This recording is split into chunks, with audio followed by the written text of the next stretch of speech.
क्योंकि वक्त ज़ाय के बगैर वक्फे पे जाने से कबल वो बड़ी दो अहम बात रखने वाले थे। परे साहब, आप अपनी बात आगे रख सकते हैं। जी, तो मैं आपसे अर्ज कर रहा था कि दोनों, चाहे वो उमर साहब की बात हो या कांग्रेस की बात हो, जाती इल्जामात से बेहतर है कि हम सियासी लड़ाई लड़ें। लड़ाई नहीं होती है, देयर इज आइडियोलॉजिकल डिफरेंसेस हो सकते हैं, लेकिन हम लोगों के पास ये जाती मामला लेकर ना जाएं, बल्कि सियासी बात हम बोलें।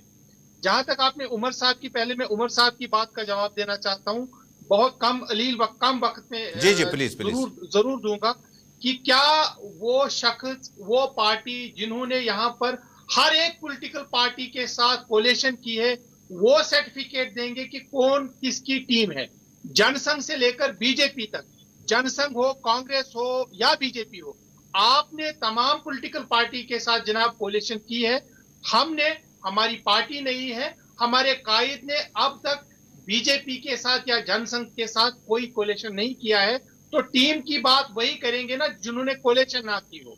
दूसरी बात, जहां तक मोंगा साहब ने बात की, जी जी, तो मैं बड़ी कदर करता हूं, एक वेटर्न है, पॉलिशिड पॉलिटिशियन है। यस, मैं उनसे आपके माध्यम से पूछना चाहता हूं, ये मुझसे बेहतर जनाब गुलाम नबी आजाद साहब को जानते हैं। पहले दिन से, जब से वो सियासत में आए हैं, उनका एक मोटिव है, एक गोल है, वो लोगों की खिदमत। आपने अभी अपने सवाल में सही फरमाया कि शायद वाहिद ऐसे लीडर होंगे जिनके पास मकान नहीं है जम्मू कश्मीर में। बिल्कुल अपना मकान नहीं है। होना चाहिए था, लेकिन सलीम साहब होना चाहिए था। दूसरी बात, I come to the question sir. दूसरी बात, ये वही वकार साहब हैं, चंद, मैं ये कहूंगा 1.5 साल पहले ये तारीफों के पुल बांधते थे, कांग्रेस की तारीफ नहीं करते थे। जब ये प्रेसिडेंट से पहले की अगर हम बात करेंगे, देखिए परे साहब, देखिए आजाद साहब का और वकार साहब का कोई मुकाबला हो ही नहीं सकता है। नहीं हो लेकिन आजाद साहब का मुकाबला इसलिए नहीं हो सकता है वकार साहब के साथ, क्योंकि आजाद साहब ने बहुत छोटी लेवल पे आकर ये बात कही कि एक लड़का एक दुकान से उठाकर लाया, कल को दूसरा लड़का भी हो सकता है। ये बात जो आजाद साहब ने आज कह दी, ये सूबाई सदर जनाब मोहम्मद अमीन भट्ट साहब 1 साल पहले कह चुके हैं कि वो पेप्सी के दुकान में काम करते थे, उन्होंने ये किया, बिल्कुल अल्फाज वही थे। मुझे जब तक मेरी याददाश्त बहुत तेज है, मैं आपको वो क्लिप भी सुनाऊंगा। लेकिन आजाद साहब को आखिर क्या जरूरत थी? आप भी कहते हैं सियासत की बातें सियासी माहौल में रहती ज्यादा अच्छा था। क्या ये नील, बानिहाल और रामसू, इन इलाकों में लोगों को संदेश ये देना था कि हमने जिसको बनाया उन्होंने आपकी वफा नहीं की, बल्कि आपके बदे मुकाबले में अपना मुनाफा देखा? आजाद साहब उससे चाहे तो बहुत पहले बर्खास्त कर सकते थे या सदारती कुर्सी तक न लाते। जनाब मेरी बात आप सुने, तजमुल साहब, असल में विकार साहब ने कुछ माह पहले यह कहा था कि मुझे लोगों ने बनाया। लोग, बेशक लोगों ने ही वोट डाला, लेकिन शायद वो भूल गए कि ये किसी के कहने पे उनको वोट दिया गया था, किसी ने उनको यह प्लेटफॉर्म प्रोवाइड किया था। आप विकार साहब प्रूव करें कि वो अपने आप या कांग्रेस की बदौलत बानिहाल में एमएलए बन सकते हैं। ये जवाब आप लें और ऑन रिकॉर्ड रखें, चाहे बानिहाल की बात है या नील की बात है। एक जलसा कांग्रेस करके दिखाए ना अपने, मोंगा साहब करके दिखाए ना एक जलसा। आपने तो इन इलाकों का चप्पा चप्पा छान मारा, और इत्तेफाक से मैं भी 4 दिन पहले इसी नील के इलाके से आम लोगों से मिल के आया, और मुझे ऐसा लगा जो आजाद साहब की ये गैदरिंग है, ये कांग्रेस को नॉन कांग्रेस में लाना चाहते हैं। कांग्रेस को, और मैं किसी पार्टी का नाम नहीं लूंगा, लेकिन आप जलसा करके दिखाए ना। परे साहब कहते हैं आप जलसा करके दिखाए, एक बार वकार साहब दोबारा एमएलए बन के दिखाए। ये तो आजाद साहब का जादू था जो एमएलए बने थे। नहीं, देखिए, अब हम इसी उलझन में रहेंगे कि किसने कितने मकान बनाए, किसने कितना पैसा बनाया। ये सियासत नहीं है, ये पॉलिटिक्स नहीं है। आपने लोगों के पास जाना है अपना प्रोग्राम लेने।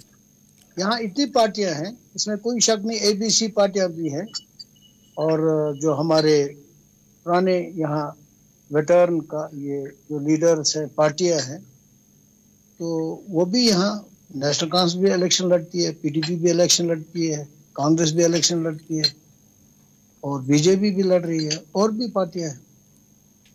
तो मुझे ऐसा लग रहा है कि हम इस मुबाहिसे को इस लेवल पे नहीं लाना चाहिए।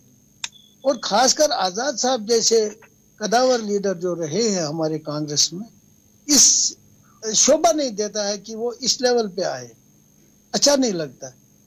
क्योंकि अब मैं भी इल्जाम तराश करूं, मोंगा साहब लूट खसूट की बात की, इसीलिए इस शोबे पे इतनी लेवल तक आजाद साहब हमेशा लूट खसूट की बात चल रही थी। लूट और ओपन चैलेंज है जनाब विकास साहब के साथ साथ ओपन चैलेंज कांग्रेस को भी है। होम टाउन में आप एक जलसा करके दिखाए ना, फिर कल एमएलए बन सकते हैं ना जनाब। अगर विकास साहब बजाते खुद, अगर मोंगा साहब, मैं आपकी इज्जत with all regards to you, अगर विकास साहब खुद बने या कांग्रेस ने बनाया, बन के दिखाए, आप खुद बने या कांग्रेस ने बनाया या आजाद साहब की वजह से, आप देखिए परे साहब हम जलसों पे आएंगे, जलसा करना बड़ा अहम है। मोंगा साहब अपने तबीयत से काफी जाने जाते हैं। मोंगा साहब, परे साहब आपकी तरफ आना चाहूंगा। ये तो हुई वकार रसूल की बात, अगला निशाना आजाद साहब का अब्दुल गनी वकील होगा, क्योंकि उन्हें काबीना वजीर बना था, ये तो वजीर मामले का थे। अब क्या एहसानों का पर्दा चुकाया जाएगा इसी तरह से? नहीं, थोड़ी ऐसा थोड़ी चलेगा। देखिए वकार साहब ने आपने पूरा नहीं देखा होगा सर, मैं इसीलिए आपकी नोटिस में लाना चाहता हूँ, आपके नाजरीन तक बात पहुंचाना चाहता हूँ। विकास साहब की बात कुछ महीने पहले कंटिन्यूअसली चली कि मुझे किसी ने नहीं बनाया, मुझे सीधे निशाना आजाद साहब था कि आजाद साहब ने मुझे एमएलए नहीं बनाया, आजाद साहब ने मुझे मंत्री नहीं बनाया। अगर ऐसी बात है तो मैं वकार साहब से गुजारिश करूंगा कि आते आते अभी महीने बाद, 2 महीने बाद, साल बाद इलेक्शन होने हैं, लेकिन उससे पहले आप अपने होम टाउन में जलसा करें, इसमें कौन सी गलत बात है? मोंगा साहब आपको चैलेंज कर रहे हैं कि आप कांग्रेस का जलसा करके दिखाए ना बानिहाल नील में। आपने तजमुल साहब आपने सही फरमाया और आपने सही नोटिस किया कि नील में जो लोग थे वो सारे कांग्रेस के लोग थे।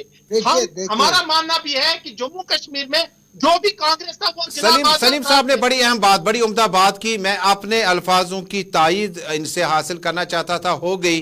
मोंगा साहब, ये जो कांग्रेस के जलसे नॉन कांग्रेस पार्टी में आप देखना चाहते हैं, इसका पार्लिमानी चुनाव में नफा नुकसान किसका है? जमुल साहब, आप तो एंकर हैं, या तो बात करने दीजिए। प्लीज जैसे आपने बुलाया है तो आप बात सुनिए, प्लीज आप बात कीजिए। अगर आपने ये तरीका रखा है कौन जलसा कहाँ करेगा, कितने लोग लाएगा, वो रखना है तो फिर उसी पे देख लीजिए आप। वो हो सकता है कल आपने वो डाल, आप अपनी बात रखें मोंगा साहब। हाँ, लोकसभा में क्या इम्पैक्ट पड़ेगा ये जलसे जुलूस जो है कांग्रेस को नॉन कांग्रेस जलसों में? देखिए इस वक्त या तो इन्होंने पता नहीं है, या तो इन्होंने कितने जलसे किए पिछले दिनों में, पिछले महीनों में 5 कल रामबन में किया था, उससे पहले ये बानिहाल में किया था। वो तो रोज जलसे होते हैं, यहाँ कश्मीर में भी होते हैं, जम्मू में होते हैं। हाँ सलीम साहब, आखिर पे आपकी तरफ आना चाहेंगे, आप कुछ पॉइंट रखना चाहते हैं? हम प्रोग्राम के इख्तितामी लम्हात में पहुंच गए। मोंगा साहब पूछ रहे थे कि जलसे कितने हमने किए। हमारी पार्टी को 1 साल हुआ, 1000 के जलसे हो गए। कांग्रेस की पकड़ 2 कॉन्स्टिट्यूएंसी में ज्यादा थी, एक बानिहाल में थी, दूसरा प्रोग्राम का वक्त मुकम्मल हुआ चाहता है। बहुत बहुत शुक्रिया गुलाम नबी मोंगा साहब, मोहम्मद सलीम परे साहब, आप दोनों का बहुत बहुत शुक्रिया। जाते जाते नाज़रीन प्रोग्राम मुद्दे में बात करते हैं। गुलाम नबी आज़ाद साबिक वज़ीर आला जम्मू कश्मीर के हैं। कांग्रेस पार्टी के अलायंस 2 बार, पीपल्स डेमोक्रेटिक पार्टी के साथ 1 बार 3 साल का और 6 के 6 साल का, नेशनल कॉन्फ्रेंस के साथ UPA 2 में हुआ। गुलाम नबी आज़ाद ने कितने घरों पर एहसान किए होंगे, कितने दुकानों से लड़के उठाकर लाके मिनिस्टर बनाए होंगे, ये आने वाले वक्त में पता चलेगा। हो सकता है कि अगला मामला रफियाबाद की तरफ जाए। अब्दुल गनी वकील साहब हैं, फकीर मोहम्मद खान साहब हैं, और भी लीडरान हैं जो बहुत ज्यादा आजाद साहब के साए में रहे। फिलहाल